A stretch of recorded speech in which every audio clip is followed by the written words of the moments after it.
Hello everyone, আজকে আমরা মৌলের পর্যাপিত ধর্ম ও রাসায়নিক বন্ধনের লেকচার 3 শুরু করতে যাচ্ছি। আজকে আমরা পড়বো হলো পারমাণবিক আকার নিয়ে। তো চলো শুরু করা যাক, বেশি কথা না। ফার্স্টলি আমরা সবাই জানি, ধরো আমি একটা ফিগার এঁকে নিই।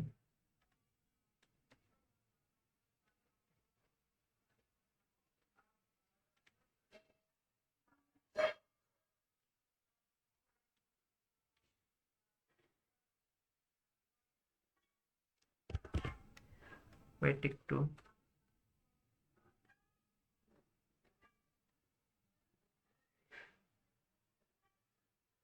আচ্ছা, আমরা সবাই যেটা জানি যে একটা পরমাণুর, মনে করো এই যে শেষ শক্তি স্তরে এই যে একটা ইলেকট্রন আছে, শেষ শক্তি স্তরে একটা ইলেকট্রন আছে। তো আমরা জানি আমরা আ- পারমাণবিক ব্যাসার্ধ কাকে বলতাম? এই যে এখানে যে কেন্দ্রে নিউক্লিয়াসটা আছে, নিউক্লিয়াস থেকে শেষ শক্তি স্তরের যে দূরত্বটা, সেটাকে আমরা বলতাম কি? পারমাণবিক ব্যাসার্ধ না, বা অ্যাটমিক রেডিয়াস। কিন্তু আমরা সবাই দ্বিতীয় অধ্যায়ে পড়ে আসছি যে ইলেকট্রন একটা কণা না, ইলেকট্রন হলো একটা ওয়েভের মতো আচরণ করে যখন পরমাণুতে থাকে। এটা ডুয়াল প্রপার্টিসই আছে, কিন্তু যখন একটা পরমাণুর কক্ষপথে থাকে তখন ইলেকট্রন তরঙ্গের ন্যায় আচরণ করে, তাই না? তরঙ্গের ন্যায় আচরণ করে। এখন তরঙ্গের ন্যায় আচরণ করার কারণে, ওই যে আমরা হাইজেনবার্গের অনিশ্চয়তা নীতিও পড়ে আসছি, যে পজিশন যদি ডিটারমিন করতে পারি সঠিকভাবে, আমরা এর ভরবেগ ডিটারমিন করতে পারবো না, বা ভরবেগ ডিটারমিন করতে পারলে পজিশন ডিটারমিন করতে পারবো না। এই জন্য অ্যাটমিক রেডিয়াস বের করাটা একটা কষ্টকর বিষয়। এই জন্য আমরা করি কি, এই অ্যাটমটাকে কোনো কিছু দিয়ে সারাউন্ডেড করে দিই। হ্যাঁ, কোনো কিছু দিয়ে বলতে কাকে দিয়ে সারাউন্ডেড করতে পারি? আরো একটা অ্যাটম দিয়ে সারাউন্ডেড করতে পারি। মানে কি, এর আমরা বন্ডেড অবস্থায়, মানে যখন বন্ধন গঠন করে ফেলছে তখন এর রেডিয়াসটা আমরা পরিমাপ করতে পারি এম্পিরিক্যাল। ঠিক আছে, মানে পরীক্ষামূলক ভাবে আমরা কখন রেডিয়াস পরিমাপ করতে পারি? যখন ওকে ওর কি বলে, ওর চারপাশে অন্য কোনো অ্যাটম দিয়ে আমরা একটা এনভায়রনমেন্ট ক্রিয়েট করব। ঠিক আছে, তাহলে আমরা সরাসরি অ্যাটমিক রেডিয়াস পাই না। ওই অ্যাটমিক রেডিয়াসের যে ক্যালকুলেশনগুলো আমরা দ্বিতীয় অধ্যায়ে দেখে আসছি, ওগুলা কিন্তু 100% কারেক্ট না।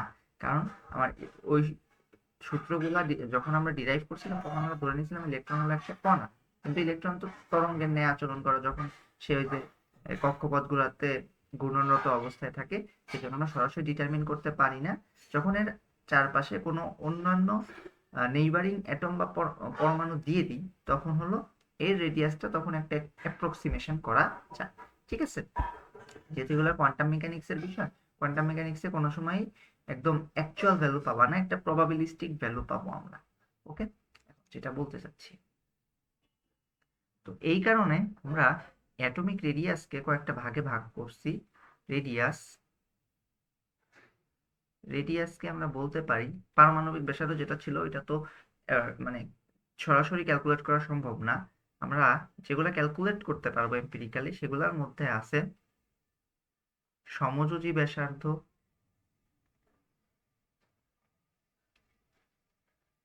সমযোজী ব্যাসার্ধ বা covalent radius,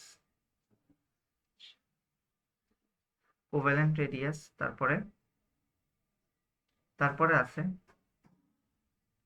van der Waals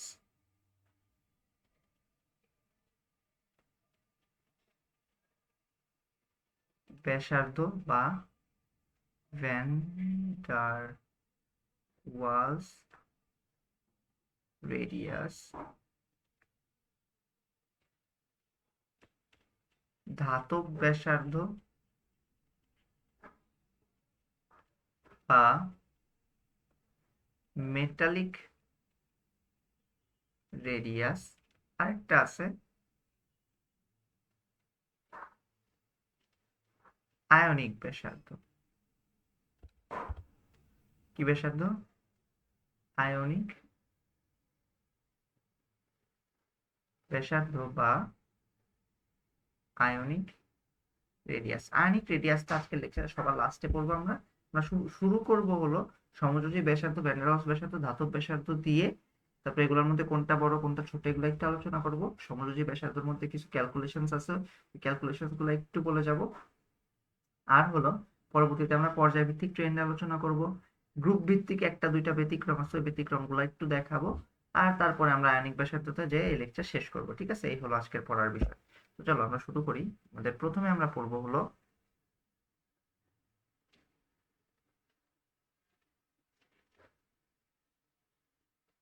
সমযোজী ব্যাসার্ধ।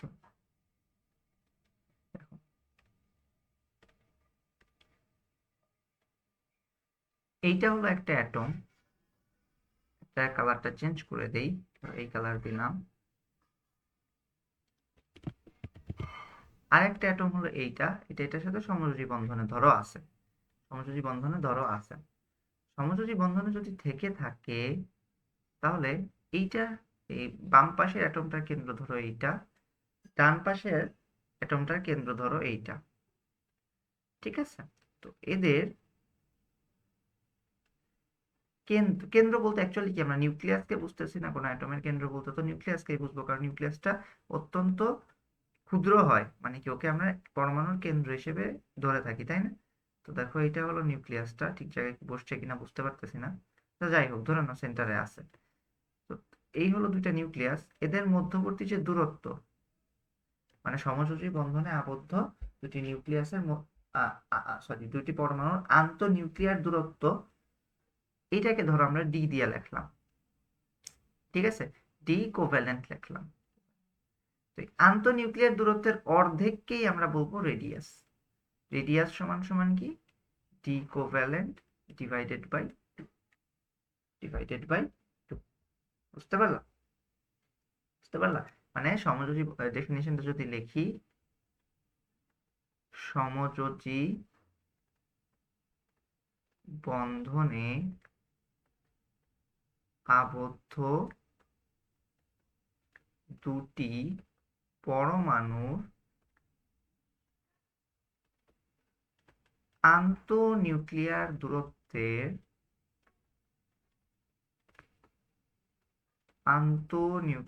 দূরত্বের অর্ধেককেই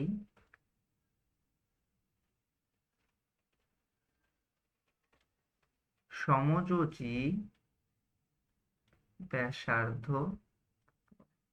ঠিক আছে, এখন কথা হচ্ছে একটু ঝামেলা আছে, এই যে আমরা সরাসরি এইভাবে ডিফাইন করলাম, একটু ঝামেলা আছে।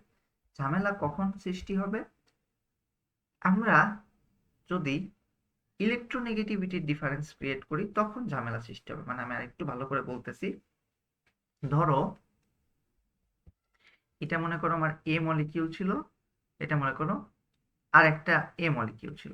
তো দুইটা এ মলিকিউলের মধ্যে যখন, মলিকিউল বলতেছি অ্যাটম, দুইটা এ অ্যাটমের মধ্যে যখন বন্ডিং হচ্ছে তখন তো এদের মধ্যে কোনো কি বলে তড়িৎ ঋণাত্মকতার পার্থক্য নাই। আমরা তড়িৎ ঋণাত্মকতা সম্পর্কে যেহেতু ছোটবেলায় অল্প একটু পড়ে আসছি, অল্প একটু ধারণা দিয়েই হবে। তড়িৎ ঋণাত্মকতার জন্য কি, সমযোজী বন্ধনে আবদ্ধ কোনো পরমাণুর এই যে শেয়ার্ড ইলেকট্রন আছে, শেয়ার্ড ইলেকট্রনটাকে নিজের দিকে আকর্ষণ করার যে ক্ষমতা, সেটাকে আমরা বলতেছিলাম কি, তড়িৎ ঋণাত্মকতা, তাই না? তো দেখো যেহেতু দুইটা একই পরমাণু, তাহলে এদের তড়িৎ ঋণাত্মকতা রিলেটিভলি, মানে তুলনামূলক তড়িৎ ঋণাত্মকতা সমান হবে। তো সেই জন্য এটার জন্য আমরা ডিরেক্ট এই সূত্র লিখতে পারবো। এই ক্ষেত্রে এই ক্ষেত্রে দেখো আমার রেডিয়াসটা হবে যে এতখানি, মেজার্ড রেডিয়াসটা পাবো আমরা এই যে এতখানি, এটার জন্য এতখানি, এটার জন্য এতখানি, এটাকে আর এ বললে এটাকে আর এই বলতে হবে। তাহলে আমরা এই ক্ষেত্রে, আর এই যে দুইটা পরমাণুর মধ্যে যে আন্তঃনিউক্লিয়ার দূরত্ব, এটাকে বন্ড লেংথ বলে। এই ক্ষেত্রে আমরা বন্ড লেংথ সমান সমান 2 ইন্টু আর এ বলতে পারবো। ঠিক আছে, বন্ড লেংথ সমান কত বলতে পারবো, 2 ইন্টু আর এ, মানে আর এ প্লাস আর এ, এভাবে বলতে পারবো এই ক্ষেত্রে। ঠিক আছে, তো বক্স করি, বন্ড লেংথ সমান 2 ইন্টু আর। ঠিক আছে, কিন্তু এটা হলো হোমোনিউক্লিয়ার যখন ছিল, যখনই হেটারো নিউক্লিয়ার হয়ে যাবে হেটেরোনিউক্লিয়ার হয়ে যাবে। হেটেরোনিউক্লিয়ারটা আমি নেক্সট পেজে যাই। হেটেরোনিউক্লিয়ার হইলে পরে একটু ঝামেলা হবে। কি ঝামেলা হবে আসো দেখি। এটা একটা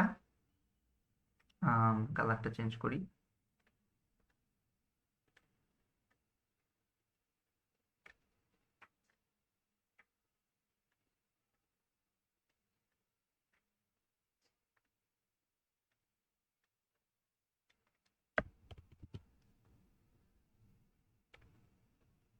হেটেরোনিউক্লিয়ার হইলে দেখো এর আগের যে ছবিটা আমরা দিছিলাম, আগের ছবিতে আমরা করছিলাম কি দুইটা সমানভাবে ইলেকট্রন শেয়ারিং দেখাচ্ছিলাম যে সমান এরিয়া যাচ্ছে দুইটাতে। কিন্তু হেটেরোনিউক্লিয়ার যখন হয়ে যাবে তখন আর সমান এরিয়া যাবে না, কারো দিকে একটু বেশি থাকবে, কারো দিকে ইলেকট্রনের ঘনত্বটা একটু বেশি থাকবে। দেখো এর দিকে একটু কম হয়ে গেল, এর দিকে একটু বেশি হয়ে গেল, এটা একটু বড় করে দিই। Wait, ঠিক আছে, দেখো ইলেকট্রন ঘনত্বটাই ছোট অ্যাটমের দিকে বেশি, বড় অ্যাটমটার দিকে একটু কম তুলনামূলকভাবে। তো সেই ক্ষেত্রে আমরা এখন আমাদের যে অ্যাটমিক রেডিয়াস আছে, এটা মনে করো এ মলিকিউল, সরি অ্যাটমিক রেডিয়াস বলতেছিলাম, সমযোজী রেডিয়াস যে আছে, এখন একটু চেঞ্জ এসে যাবে। এখন চেঞ্জটা আসবে হলো কিরকম আমি দেখাই, এটাকে একটু সরিয়ে দিই।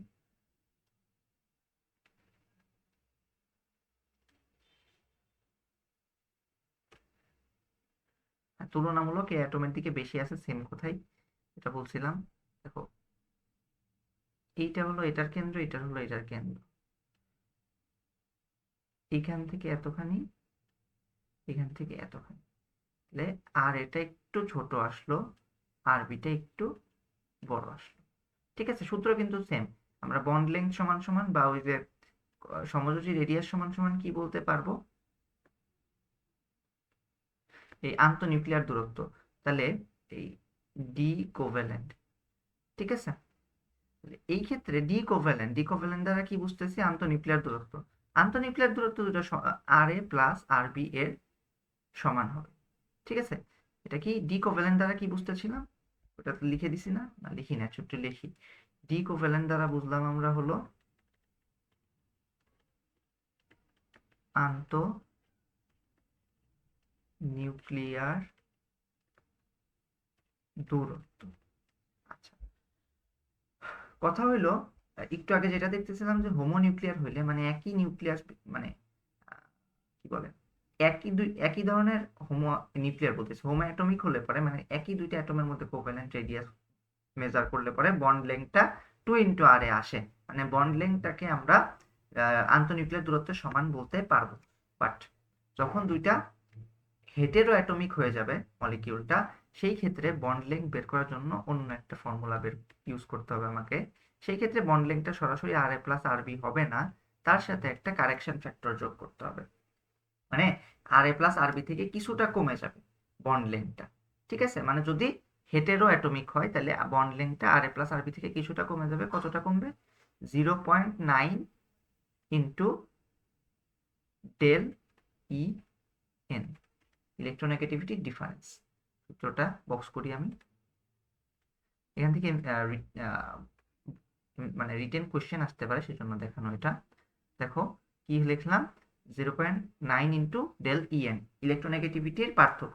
ডেল ইএন সমান সমান কি হবে, ডেল ইএন সমান সমান EN of A minus EN of B. EN বলতে ইলেকট্রোনেগেটিভিটি বা তড়িৎ ঋণাত্মকতা বোঝাচ্ছি, সেটা আমরা পরবর্তীতে পড়বো। ঠিক আছে, পরবর্তীতে কিন্তু এটা পড়বো। কোভ্যালেন্ট আন্তঃনিউক্লিয়ার দূরত্ব কিন্তু অ্যাডিটিভ, মানে দুইটা যোগ করলেই পেয়ে যাচ্ছি, কিন্তু বন্ড লেংথটা এই ক্ষেত্রে অ্যাডিটিভ হবে না, একটা কারেকশন ফ্যাক্টর যোগ করতে হবে। কিন্তু যদি দুইটা হোমো অ্যাটমিক হইতো তাহলে কিন্তু কারেকশন ফ্যাক্টরটা লাগতো না, বুঝতে পারছি। আর এইখানে যদি আমরা 0.9 নেই, সেই ক্ষেত্রে আমার আর এ ও আর বি এর একক নিতে হবে, একক নিতে হবে পিকোমিটারে। ঠিক আছে, তাহলে দুইটা জিনিস, ডেল ইএন সমান সমান হলো EN of A minus EN of B, আর আর এ আর আর বির এককটা নিতে হবে পিকোমিটারে, যদি আমরা কারেকশন ফ্যাক্টরটা 0.9 নেই। ঠিক আছে, তাহলে এখানে কি কি পড়লাম, আন্তঃনিউক্লিয়ার দূরত্ব অ্যাডিটিভ হবে দুই ক্ষেত্রেই, কিন্তু বন্ড লেংথটা অ্যাডিটিভ হবে না দুই ক্ষেত্রে। ওকে, বিএল দ্বারা বোঝাচ্ছিলাম আমরা বন্ড লেংথ।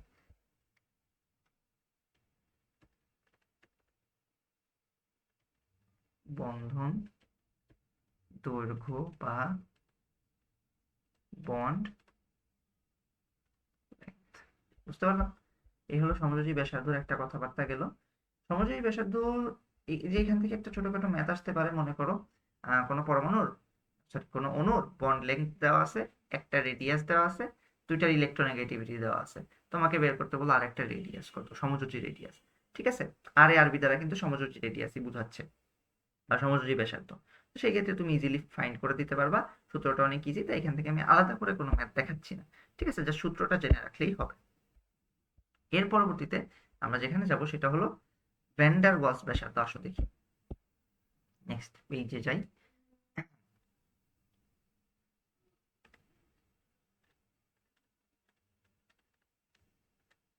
ভ্যান ডার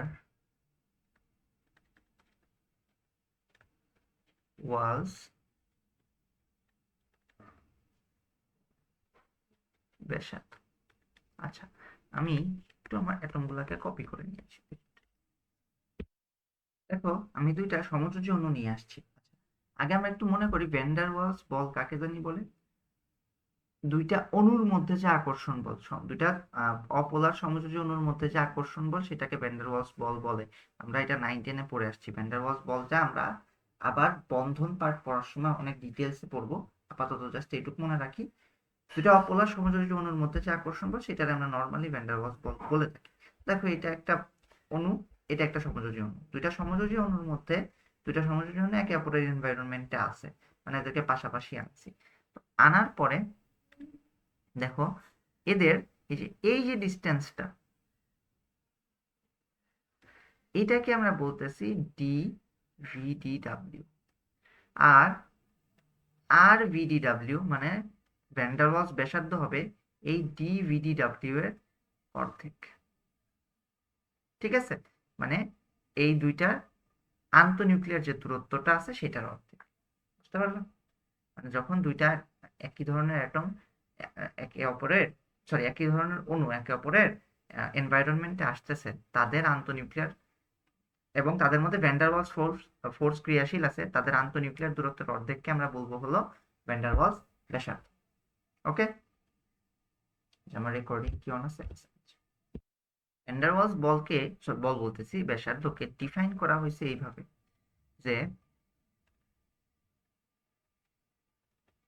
ধাতব বা সমযোজী বন্ধনে আবদ্ধ নয় এমন দুটি পরমাণুর,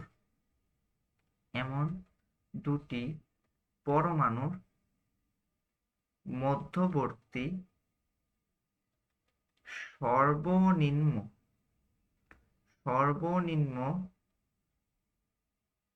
আন্তঃনিউক্লিয়ার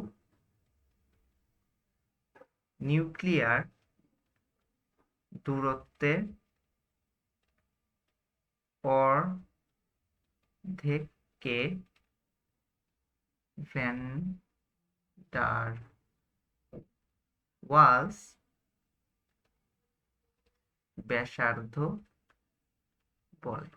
তাহলে ভ্যান ডার ওয়ালস ব্যাসার্ধ কাকে বলবে? আচ্ছা, এখানে দেখো ডেফিনেশনের সাথে না আমার এক্সপ্লেনেশন এর কিছুটা ব্যত্যয় ঘটতেছে। কিন্তু আমি কি বললাম যে ধাতব বা সমযোজী বন্ধনে আবদ্ধ নয়।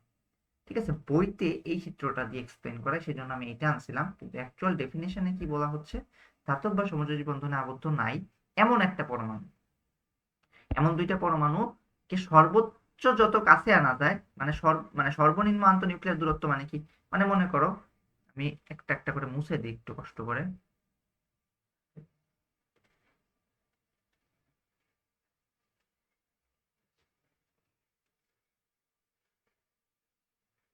ওয়েট, হ্যাঁ হ্যাঁ, মুছে টুছে দিছি। দেখো, এই যে দুইটা পরমাণু আছে, এরা কি কোনো সমযোজী বন্ধনে আবদ্ধ নাই। তো না থাকলে এদের আন্তঃনিউক্লিয়ার যে দূরত্বটা আছে, সর্বনিম্ন আন্তঃনিউক্লিয়ার দূরত্ব, সেটার অর্ধেককে আমরা কি বলবো? ভ্যান ডার ওয়ালস ব্যাসার্ধ বলবো। ওকে, সেটাই ডিফাইন করছি আমি। ওকে, এখন তোমরা একটা জিনিস যদি খেয়াল করে দেখো, ভ্যান ডার ওয়ালস ব্যাসার্ধটা সবসময় সমযোজী ব্যাসার্ধ থেকে বড় হবে না। কারণ দেখো সমযোজী ব্যাসার্ধের ক্ষেত্রে কি হচ্ছে, ওভারল্যাপ হচ্ছে, কিছুটা রেডিয়াস কমে যাচ্ছে, তাই না? সমযোজী ব্যাসার্ধের ক্ষেত্রে কি হচ্ছে, ওভারল্যাপ হওয়ার কারণে কিছুটা রেডিয়াস কমে যাচ্ছে। আর ভ্যান ডার ওয়ালস ব্যাসার্ধের ক্ষেত্রে তো কোনো ওভারল্যাপিং হচ্ছে না, সেই ক্ষেত্রে ভ্যান ডার ওয়ালস ব্যাসার্ধ অবশ্যই কি সমযোজী ব্যাসার্ধ থেকে বড় হবে। তাহলে ভ্যান ডার ওয়ালস ব্যাসার্ধ সমযোজী ব্যাসার্ধ থেকে বড় হবে, লাস্টে লিখবো না, ঠিক আছে? আপাতত এরপরে আমরা ধাতব ব্যাসার্ধটা পড়ি, তারপরে একবার লাস্টে সামারি লিখবো না। ধাতব ব্যাসার্ধ, একটা ধাতব কেলাসে কি ঘটে? একটা ধাতব কেলাসে কি ঘটে? একটা ধাতব কেলাসে ঘটে হলো বিভিন্ন যে ধাতব শ্বাসটা আছে, ওই ধাতব শ্বাসটা কিভাবে গঠিত হয়, এই যে আমার একটা ধাতু ও কি করে, ইলেকট্রন ছেড়ে দেয় না, ইলেকট্রন ছেড়ে দিয়ে পাশাপাশি অবস্থান করে, এই যে এইভাবে ধরে নেওয়া হয় এদের অবস্থানটাকে, এভাবে একদম পাশাপাশি লেগে, মানে একদম লেগে অবস্থান করতেছে, ঠিক আছে? এরকম ভাবে ধাতব কেলাস হলো ধাতব পরমাণু অবস্থান করে, তাই না? এগুলা কি ইলেকট্রনের সাথে বন্ডেড থাকে, আমরা জানি ধাতব বন্ধনটা কিভাবে গঠিত হয়, ক্লাস 9-10 এ পড়ে আসছি। ধাতব ব্যাসার্ধটা কাকে বলবো আমি? ধাতব ব্যাসার্ধটা বলবো হলো, এদিকটা দেখি আমরা, এই যে একটা ধাতব পরমাণু আছে বা ধাতব কেলাসে যে ধাতব পরমাণুটা আছে, এদের মধ্যবর্তী ধাতব কেলাসে অবস্থিত পাশাপাশি দুইটা পরমাণুর মধ্যবর্তী আন্তঃনিউক্লিয়ার দূরত্ব, এটাকে ধরো আমরা ডি মেটালিক বললাম, এইটার অর্ধেককে আমরা বলবো আর metallic, D metallic divided by 2। তাহলে ডেফিনেশনটা কিভাবে দেওয়া যাবে? কি রেকর্ডিং হচ্ছে? হ্যাঁ,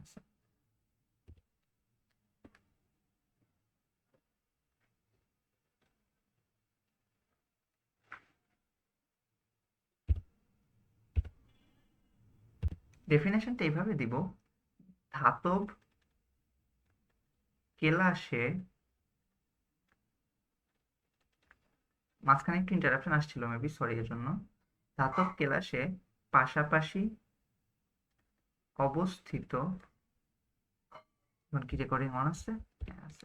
বারবার দেখতে হচ্ছে, আমি আর কি মাঝে মাঝে অন করতে ভুলে যাই, তো সেজন্য ধাতব কেলাসে পাশাপাশি অবস্থিত দুটি ধাতব পরমাণুর আন্তঃনিউক্লিয়ার দূরত্বের অর্ধেককে ধাতব ব্যাসার্ধ বলে।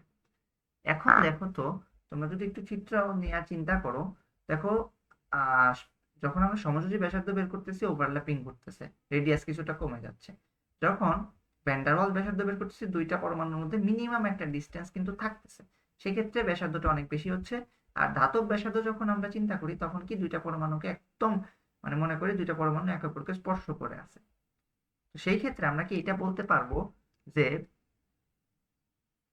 আর যে কোভ্যালেন্ট আছে, মানে covalent radius is smaller than metallic radius, কারণ মেটালিক রেডিয়াসে তো ওভারল্যাপিং ঘটতেছে না, এইটা আবার smaller than van der Waals radius, তাই না?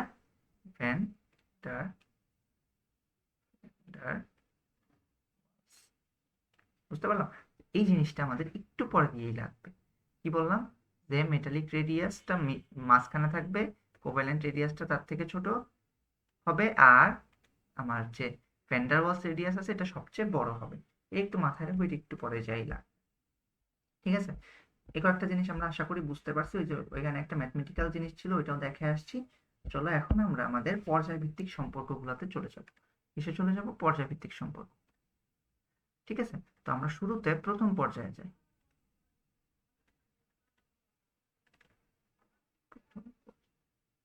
আচ্ছা, প্রথম, আচ্ছা পর্যায়ভিত্তিক সম্পর্কে যাওয়ার আগে আমরা একটু ফ্যাক্টরগুলো আলোচনা করি।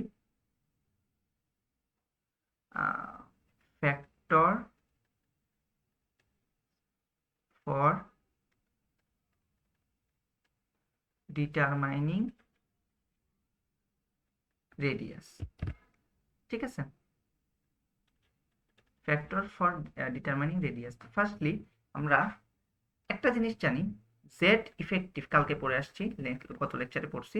জেড ইফেক্টিভের উপর আমরা জানি একই পর্যায়ে বাম থেকে টানে জেড ইফেক্টিভ বাড়ে। জেড ইফেক্টিভ যদি বাড়ে কি হবে? নিউক্লিয়াসের প্রতি আকর্ষণ বাড়বে, তাই না? জেড ইফেক্টিভ বাড়া মানে কি? ডেফিনেশন অনুযায়ী নিউক্লিয়াসের প্রতি শেষ ইলেকট্রনের আকর্ষণ বাড়া। আকর্ষণ যত বৃদ্ধি পাবে, ধরো এই যে নিউক্লিয়াস আমার, এই যে হলো আমার ফাইনাল শেলের ইলেকট্রন, আকর্ষণ যত বৃদ্ধি পাবে তত কি এটা মানে চেপে আসবে না, মানে রেডিয়াসটা কমে যাবে না, পারমাণবিক ব্যাসার্ধ তত কমে যাবে। তাহলে সেই ক্ষেত্রে আমার আকারটা কি হবে? আকারটা ছোট হয়ে যাবে। বুঝতে পারছি? মানে রেডিয়াস তত কমে যাবে। জেড ইফেক্টিভ দিয়ে আমরা একটা আলোচনা আনতেই পারি। তারপরে আমরা এইভাবে এই জিনিসটাকে একটু ভেঙে আলোচনা করতে পারি। কিভাবে ভেঙে আলোচনা করতে পারি? দেখো, আমার জেড ইফেক্টিভ তো ইফেক্টিভ নিউক্লিয়ার চার্জ, তো আমরা ধরি জেড বা নিউক্লিয়ার চার্জ। নিউক্লিয়ার চার্জ যত বাড়বে, নিউক্লিয়ার চার্জ যত বাড়বে, দেখো আমরা একটু চিন্তা করি একটা মাল্টি ইলেকট্রন সিস্টেম, এটা মনে করো নিউক্লিয়াস, এগুলো হলো আমার শেল। এখন দেখো এই শেলগুলোতে ইলেকট্রন আছে, আমরা একটু ইলেকট্রনগুলো আঁকায় নিই।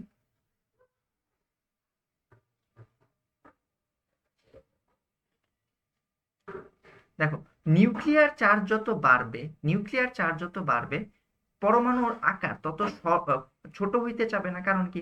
শেষ কক্ষপথে ইলেকট্রনের প্রতি আকর্ষণ, যত বেশি প্রোটন তত বেশি আকর্ষণ, তাই না? যত বেশি প্রোটন তত বেশি আকর্ষণ।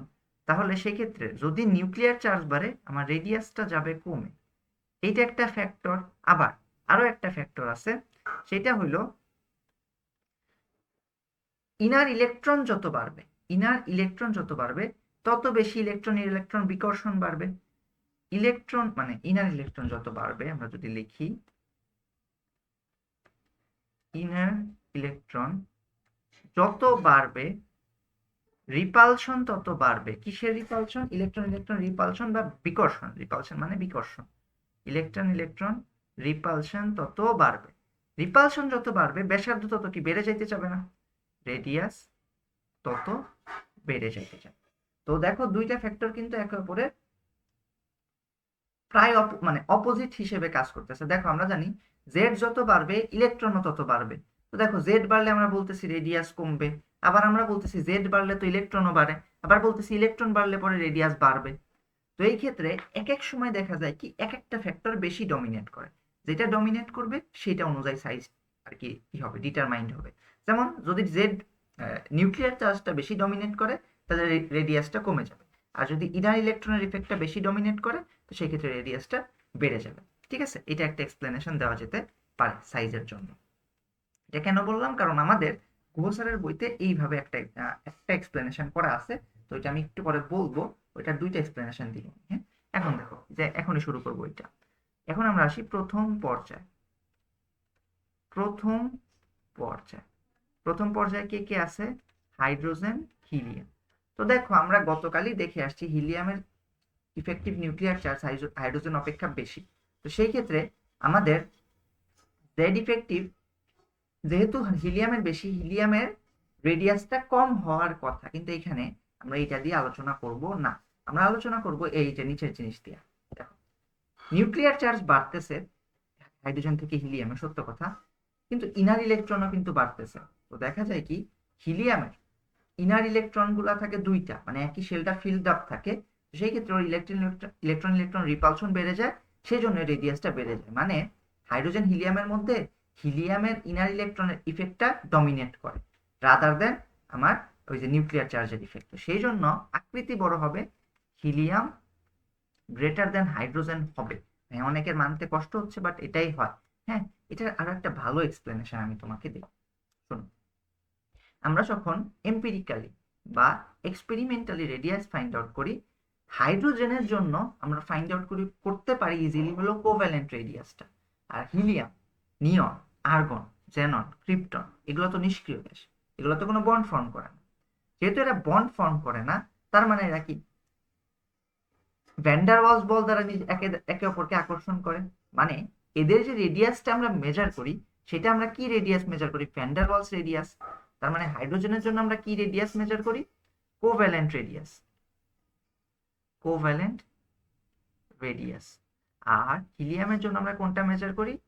Van der Waals radius. ঠিক আছে, ফার্স্ট যে এক্সপ্লেনেশন দিছি ওইটা দিয়ে মন না ভরলে এইটা দিয়ে আশা করি মনটা ভরে যাবে। Van der Waals radius. এখন বলো কোনটা বড়, ভ্যান ডার ওয়ালস রেডিয়াস বড় না কোভ্যালেন্ট রেডিয়াসটা বড় হয় মেজার করার সময়? মেজার করার সময় ভ্যান ডার ওয়ালস রেডিয়াসটা বড় আসে, তাই না? সেই জন্য আমার হিলিয়ামের সাইজটা কি হবে? এম্পিরিক্যালি ফাইন্ড করলে পরে হিলিয়ামের সাইজটা হাইড্রোজেন থেকে বড় এসে যাবে। সিমিলার ঘটনা ঘটবে দ্বিতীয় এবং তৃতীয় পর্যায়ে। ওখানে যে নিয়ন আর্গন আছে ওর সাইজ সবচেয়ে ছোট হওয়ার কথা, বাট ওর সাইজটা পর্যায়ের মধ্যে সবচেয়ে বড় হবে। কারণ হইল আমরা ওইটার জন্য মেজার করি হলো ভ্যান ডার ওয়ালস রেডিয়াস। ঠিক আছে, কথা বুঝতে পারছি? মানে সেম ব্যতিক্রমটা আমরা দ্বিতীয় এবং তৃতীয় পর্যায়েও পাব। ওকে, চলো দ্বিতীয় পর্যায়। তাহলে একটা এক্সপ্লেনেশন আমি কি দিচ্ছি যে এর ইনার নিউক্লিয়ার চার্জ বাড়লে পরেও ইনার ইলেকট্রনও বাড়তেছে, ইনার ইলেকট্রনের রিপালশন বাড়তেছে। রিপালশন বাড়ার কারণে এটার সাইজটা বেড়ে যাবে, কারণ ওইখানে হলো শুধু ইলেকট্রন ইলেকট্রন যে রিপালশনটা আছে ওইটা হলো ডমিনেট করে। সিমিলার এক্সপ্লেনেশন দিয়ে আমার গুহ স্যারের বইতে দেওয়া আছে, ওইটা তৃতীয় পর্যায়ের জন্য দেওয়া, কিন্তু সিমিলারলি দ্বিতীয় এবং প্রথম পর্যায়ের জন্যও হয়। তো এক্সপ্লেনেশন তুমি চাইলে এইটাও দিতে পারো, আবার এই আমি যেটা বললাম মেজার করতেছি কোনটা ওইটাও দিতে পারো। ঠিক আছে, দেখো দ্বিতীয় পর্যায়ে ছিল কি? Lithium, beryllium, boron, carbon, nitrogen, oxygen, fluorine, neon, এগুলা ছিল। তো এক্সপেক্টেড কি ছিল আমার? যে লিথিয়াম থেকে ধীরে ধীরে সাইজগুলা কি হতে থাকবে? ছোট হতে থাকবে, যেরকম হতে থাকবে না, এরকম ছিল। এটা হলো আমার এক্সপেক্টেড ছিল। ঠিক আছে, কারণ আমার যে ডিফেক্টিভের ভ্যালুটা বাড়তে থাকে তো সেই ক্ষেত্রে আমার রেডিয়াস কমতে থাকার কথা। কিন্তু ঝামেলা হবে যে নিয়নে। নিয়ন ঝামেলা হবে কেন? কারণ এইখানে আমরা এটা মেজার করি হলো আর ভিডিডব্লিউ, আর বাকিদের জন্য, ঠিক আছে, দ্বিতীয় পর্যায়ের বাকিদের জন্য আমরা কোভ্যালেন্ট রেডিয়াস মেজার করি। তো ভ্যান ডার ওয়ালস রেডিয়াস জানি আমরা সবচেয়ে বড় হয়, তাহলে এইটা একটা সবচেয়ে বড় হয়ে যাবে। হবে কি? Neon, lithium, beryllium, boron, carbon, nitrogen, oxygen. ঠিক আছে, এটা হলো আমাদের মেজারমেন্টের উপর ভিত্তি করে এইটা পাবো আমরা। ঠিক আছে, এটা হলো দ্বিতীয় পর্যায়ে গেল। তৃতীয় পর্যায়ে আসো। তৃতীয় পর্যায়ে, তৃতীয় পর্যায়ে কি হবে বলো? তৃতীয় পর্যায়ে কি কি ছিল? সোডিয়াম, ম্যাগনেসিয়াম, অ্যালুমিনিয়াম কমতে থাকার কথা, ওইভাবে লিখে যাচ্ছি। Sodium, magnesium, aluminium, silicon, phosphorus, oxygen, তারপরে কি? এই অক্সিজেন কেন লিখলাম, sorry. Silicon, phosphorus, sulphur, chlorine, argon. এরকম হওয়ার কথা ছিল, এক্সপেক্টেড ছিল এরকম। অ্যাটমিক রেডিয়াস আমার এরকম এক্সপেক্টেড ছিল, কিন্তু আমরা আর্গনের জন্য কি ফাইন্ড করি জানি? Van der Waals radius find করতে পারি। তো সেই জন্য আর্গনেরটা সবচেয়ে বড় হয়ে যাবে। ঠিক আছে, আর্গন, তারপরে বাকিগুলা এসে যাবে। আমি কপি করে দিই।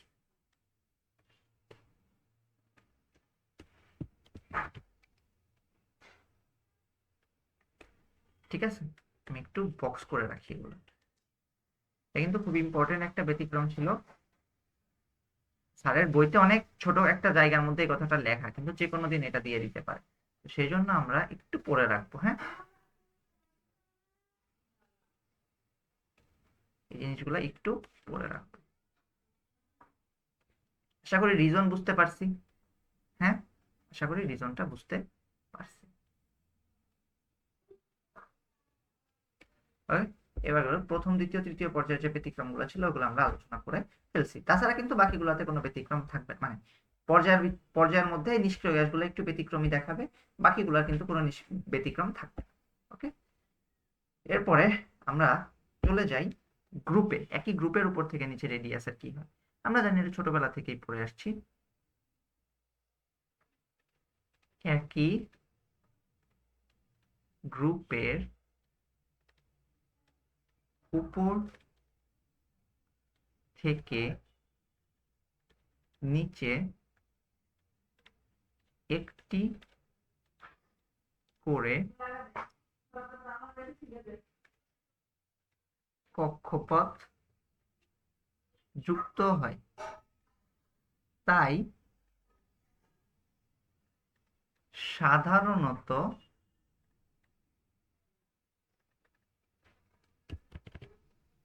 ব্যাসার্ধ বা রেডিয়াস বেড়ে যায়। আচ্ছা, আমি সাধারণত কথাটা যখনই লিখবো, মনে করবো এটার কোনো অসাধারণ কেসও আছে। অসাধারণ কেসটা এটার জন্য কোনটা হবে? হ্যাঁ, কালকে আমরা যে ডিফেক্টিভ পড়ছিলাম ওইটার একটা ধারণা আমাদেরকে কাজে দেবে। আমি তোমাদেরকে সবার লাস্টে অ্যালুমিনিয়াম আর গ্যালিয়ামের যে ডিফেক্টিভ ফাইন্ড করাইছিলাম, মনে আছে? এখন ওই যে কালকের অ্যালুমিনিয়াম আর গ্যালিয়ামের কথা মনে আছে? অ্যালুমিনিয়ামের জেড ইফেক্টিভ কত আসছিল? জেড ইফেক্টিভ অফ ফাইনাল বা valence shell electron of aluminium সম্ভবত 3.5 আসছিল। আর জেড ইফেক্টিভ অফ ফাইনাল না লিখে ভ্যালেন্স লিখি, ভ্যালেন্স মানে valence shell electron of gallium কত আসছিল? 5 আসছিল। তাহলে দেখো কার জেড ইফেক্টিভ বেশি? গ্যালিয়ামের জেড ইফেক্টিভ বেশি না? তার মানে ওর নিউক্লিয়াস গুলা, সরি, ওর আউটার শেল ইলেকট্রন গুলাকে ওর নিউক্লিয়াসটা বেশি আকর্ষণ করবে। এই জন্য গ্যালিয়ামের আকারটা ছোট হবে অ্যালুমিনিয়াম থেকে। কিন্তু আমরা কিন্তু একই গ্রুপে আপ টু ডাউন মুভ করতেছিলাম, অ্যালুমিনিয়াম গ্যালিয়াম, তাই না? আপ টু ডাউন মুভ করতেছিলাম, কিন্তু তারপরেও অ্যালুমিনিয়ামের নিচে কিন্তু গ্যালিয়াম, তো একটা শক্তি স্তর কিন্তু অ্যাড হয়েছে, তারপরে গ্যালিয়ামের আকারটা ছোট, কারণ এখানে জেড ইফেক্টিভ উইল ডমিনেট। ঠিক আছে? তো সাধারণত এক এক সময় এক একটা জিনিস ডমিনেট করে। যেমন এইখানে ডমিনেট করতেছে কি? Z effective. ঠিক আছে? একই গ্রুপের উপর থেকে নিচে কক্ষপথযুক্ত হয়, তাই সাধারণত আকার বেড়ে যায়। তাহলে আরেকটা কথা লিখে রাখা উচিত না আমাদের? কিন্তু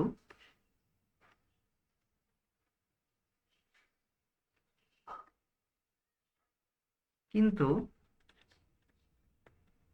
জেড ইফেক্টিভ বেড়ে গেলে সেটিও ডমিনেট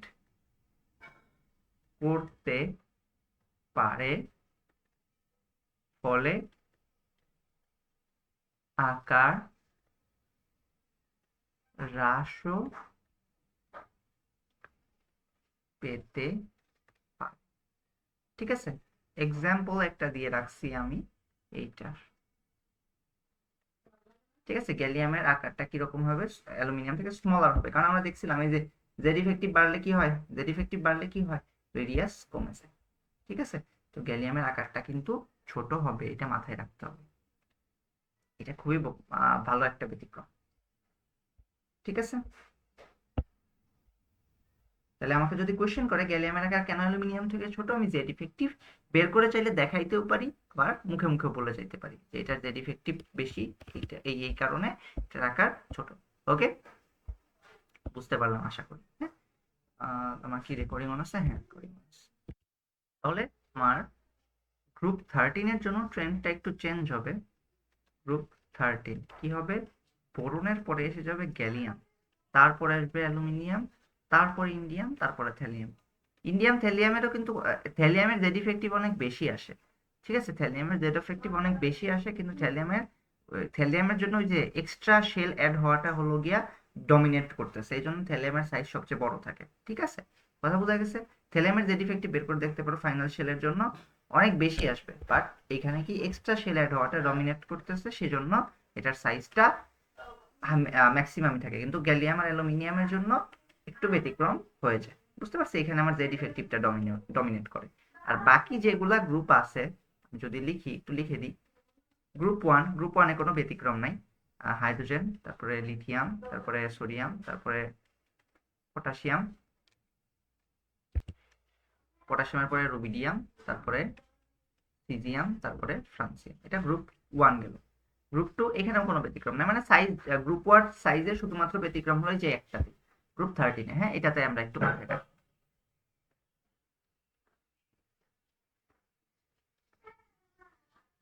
গ্রুপ 2 তে কি হবে?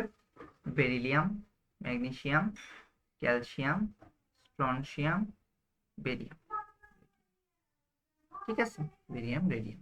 এরপরে গ্রুপ 13 তো লিখছি, গ্রুপ 14 সেম, কোনো ব্যতিক্রম নেই। কার্বন, সিলিকন, জার্মেনিয়াম,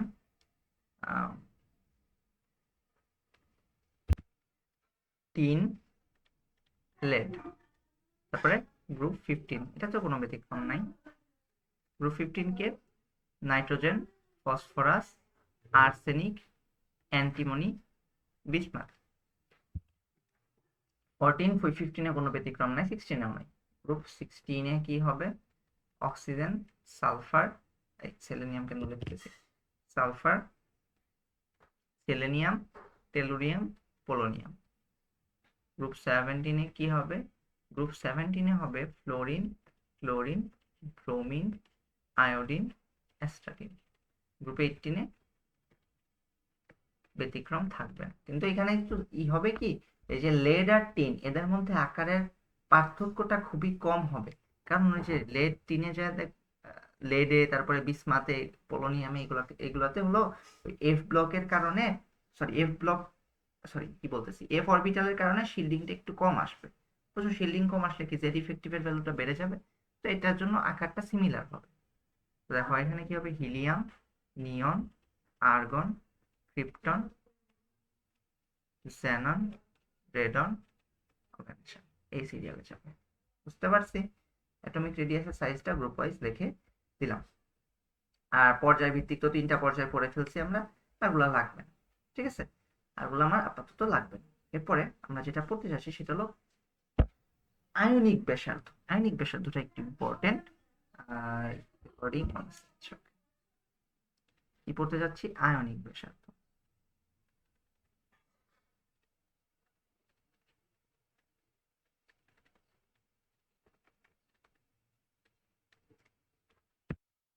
আয়নিক ব্যাসার্ধ কাকে বলা হচ্ছে? কোনো আয়ন যে আছে, কোনো আয়ন, তার একটা আয়নের সাথে অবশ্যই কি অবস্থায় থাকে, কি বলে, বন্ডেড অবস্থায় থাকে। তো এনভায়রনমেন্টে আরো আয়ন আছে, সেজন্য রেডিয়াসটা আমরা ধরে নিতে পারি নির্দিষ্ট হয়ে গেছে। ঠিক আছে, তো এটা মনে করো কোনো আয়ন, এই আয়নের এটা হলো নিউক্লিয়াস আর এটা হলো ফাইনাল শেল। ফাইনাল শেল বলছে, এটা কি ফাইনাল শেল, মাঝখানে তাহলে আরো একটা শেল দিয়ে।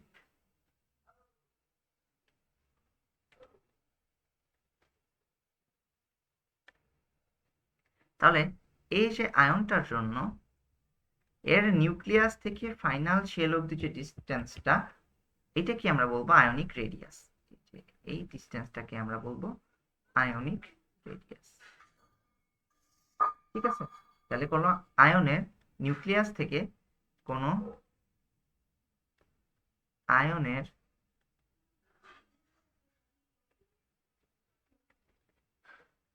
নিউক্লিয়াস থেকে সর্বশেষ শক্তি স্তরের দূরত্বকে আয়নিক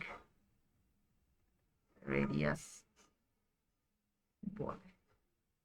ঠিক আছে, আয়নিক রেডিয়াস নিয়ে না আমাকে কোয়েশ্চেন করে, কি ধরনের কোয়েশ্চেন? ওদের ট্রেন্ড বা অর্ডার লিখতে দেয় আমাকে, ক্রম লিখতে দেয়।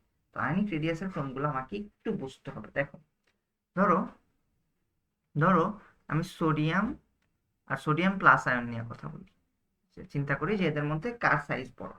ঠিক আছে, আয়নিক রেডিয়াস গুলা করার জন্য, কি বলে, আয়নিক রেডিয়াস গুলা কম্পেয়ার করার জন্য আমরা জেড ইফেক্টিভের সাহায্য নিব, আমাদের অনেক হেল্প হবে তাহলে। আচ্ছা, সোডিয়ামের জেড ইফেক্টিভটা ফাইন্ড করছিলাম গতদিন, কত আসছিল জানো? জেড ইফেক্টিভ অফ ফাইনাল, লিখতেছি বারবার, valence shell electron of sodium, valence shell electron of sodium কত আসছিল জানো?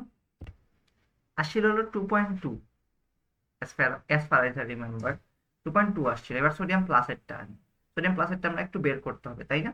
আসলে সোডিয়াম প্লাসের ইলেকট্রন বিন্যাস করি, সোডিয়াম প্লাস মানে 10টা ইলেকট্রন, তাই না? 10টা ইলেকট্রন, তার ইলেকট্রন বিন্যাস কেমন হবে? 1s2, 2s2, 2p6, তাই না? ফাইনাল ভ্যালেন্স শেল কোনটা? ভ্যালেন্স শেল হলো 2s2, 2p6। তো এটার জন্য যদি আমরা জেড ইফেক্টিভ বের করতে যাই আগে কি বের করতে হবে? সিগমা। সিগমার জন্য দেখো sp গ্রুপে যতগুলো ইলেকট্রন আছে সবগুলা কত করে কন্ট্রিবিউট করবে? 0.35 করে। 0.35 ইন্টু কত হবে? 7। ঠিক আছে, কারণ একটা ইলেকট্রনকে নিয়ে তো আমরা বের করতেছি, বাকি 7টা কি করবে? ওকে কি শিল্ডিং করবে। আর বাকি আছে যে দুইটা, ওই দুইটা কি 0.85 করে দিবে। 0.85 ইন্টু 2, তাহলে কত হচ্ছে একটু দেখো তো, এই ভ্যালুটা কত আসে? 0.35 into 7 plus 0.85 into 2, wait, 0.85 into 2, এটা আসতেছে হলো আমার 4.15। 4.15। তাহলে জেড ইফেক্টিভ কত আসতেছে? জেড ইফেক্টিভ আসতেছে জেড মাইনাস সিগমা।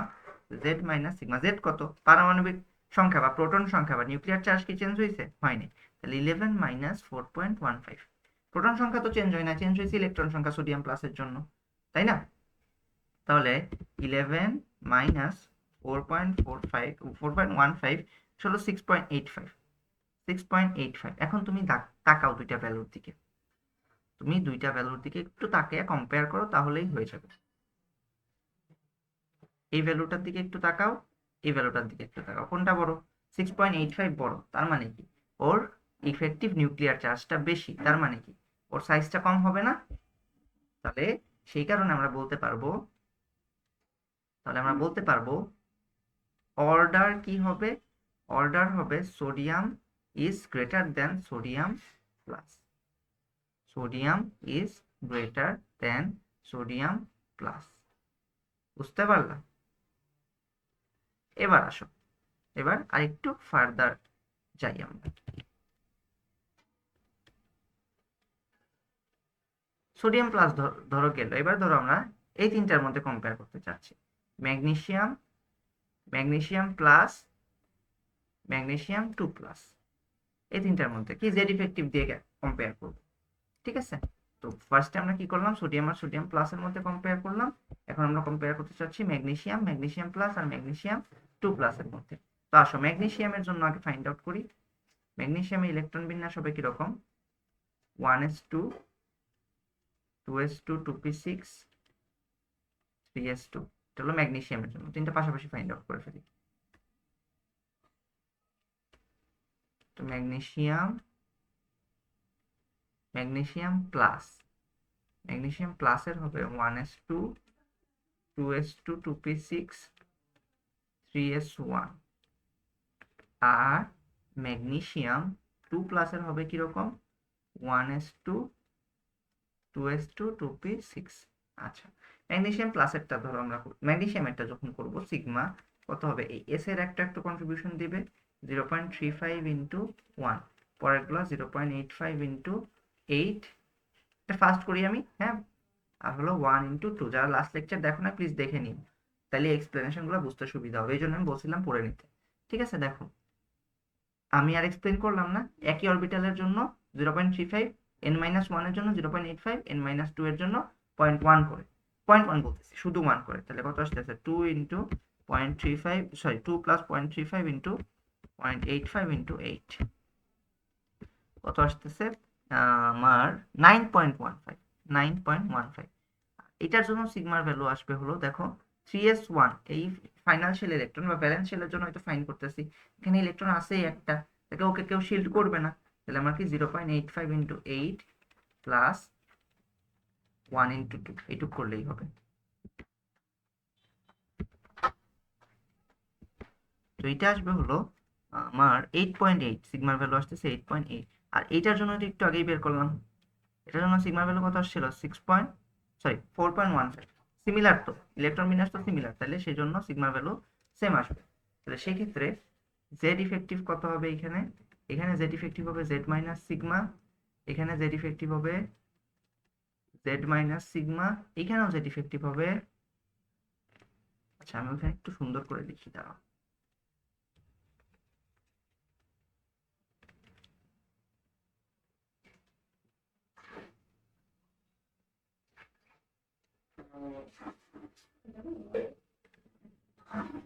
ওয়েট,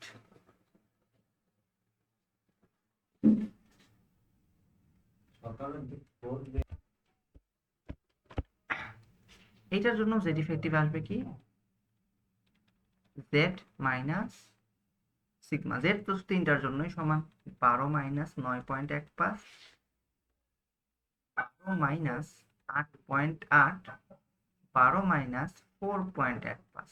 তাহলে দেখো তিনটা যদি আমরা ফাইন্ড আউট করে দেখি, 12 মাইনাস 9.15 এটা আসে হলো 2.85, 2.85 12 মাইনাস 8.8 এটা আসে হলো 3.2 আর 12 মাইনাস 4.15 এটা আসে হলো 7.85।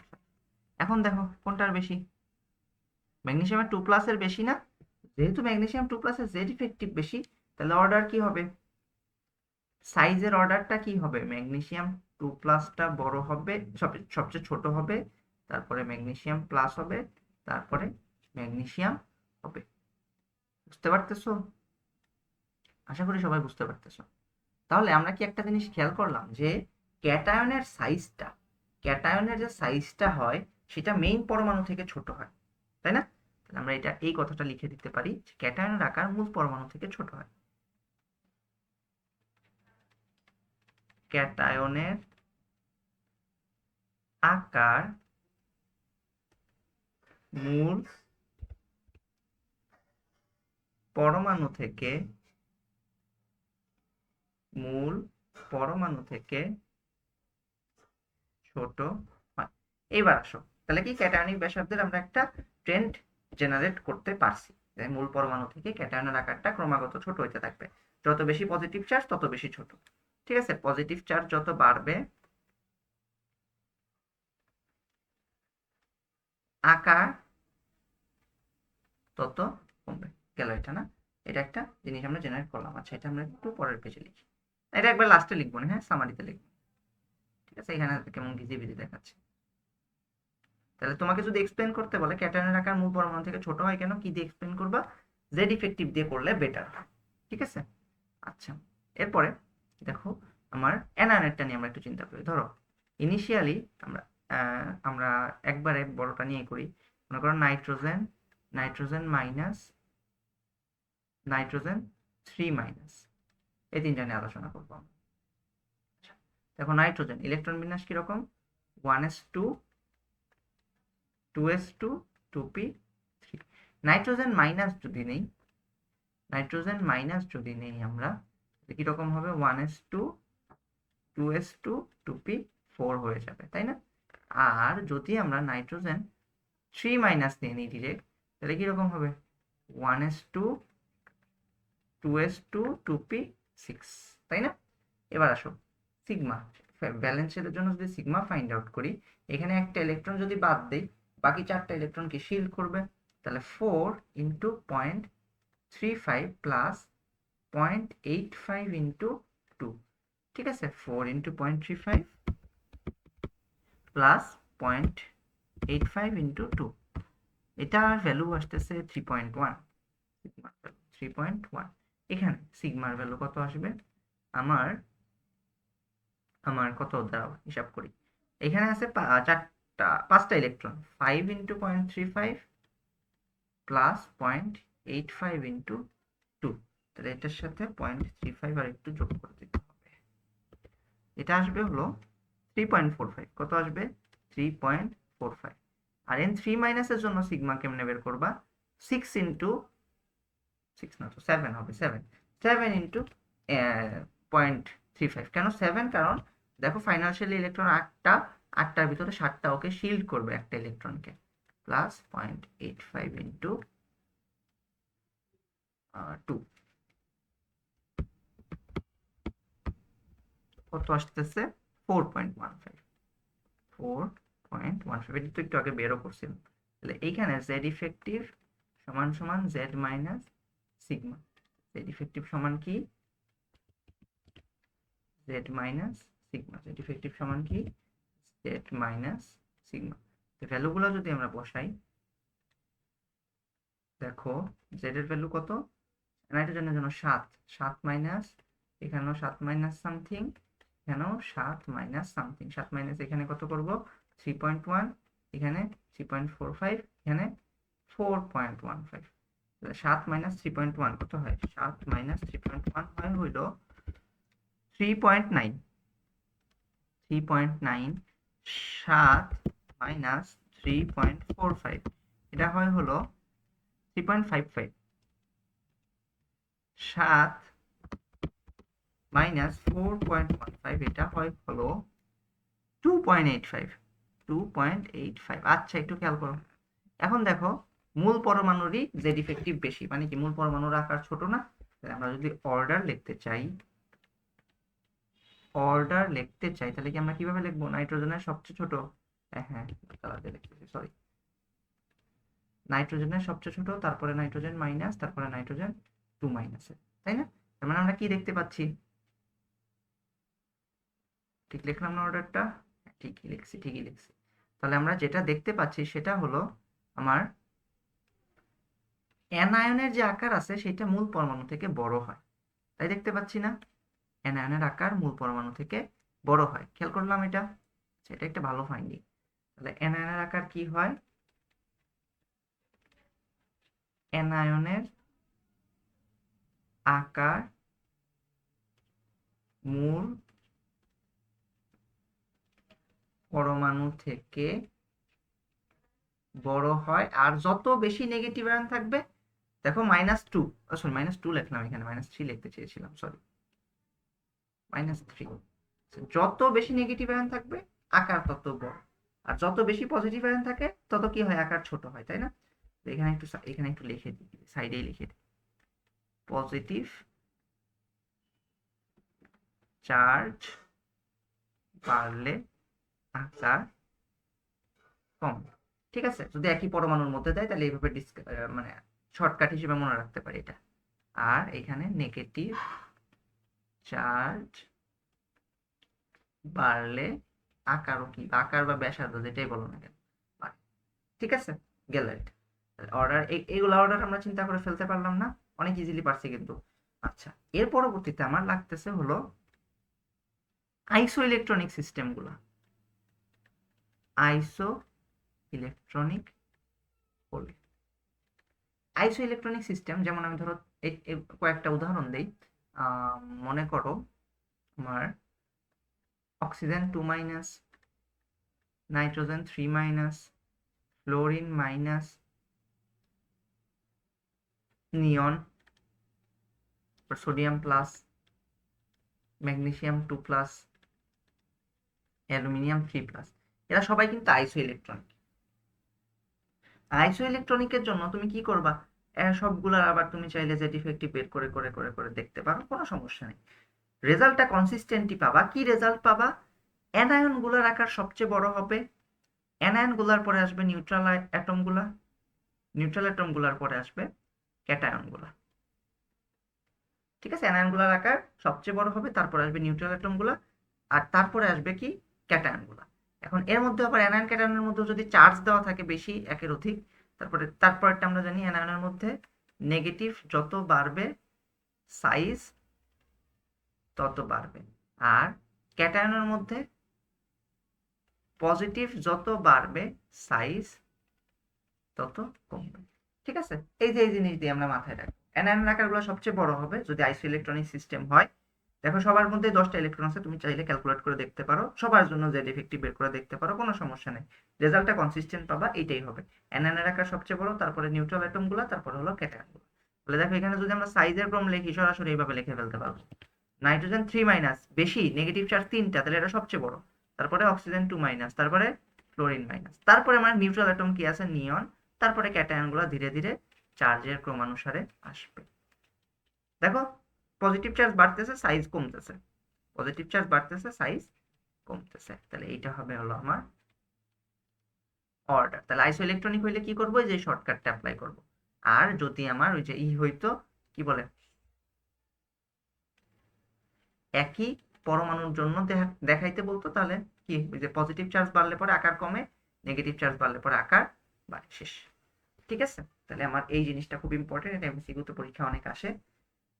আর আজকে শুরুতে পড়াইছিলাম ওই যে পর্যায়ভিত্তিকটা যে কোনো বার পরীক্ষায় চলে আসতে পারে, কোয়েশ্চেন প্যাটার্নটা চেঞ্জ হচ্ছে, বুঝছো? আর এই আইসোইলেকট্রনিকটা অনেক আসে, তো এটা তোমরা ভালো করে দেখে নিবা। তো আজকের ক্লাস আমি এখানেই শেষ করতেছি। লাস্ট ক্লাসে কি কিছু বাদ দিছিলাম? সম্ভবত দেই নাই। আচ্ছা, যদি কিছু মনে পড়ে আমি নেক্সট ক্লাসে অ্যাড করে দিব। ঠিক আছে, আজকের ক্লাস এখানেই শেষ করতেছি। Good bye.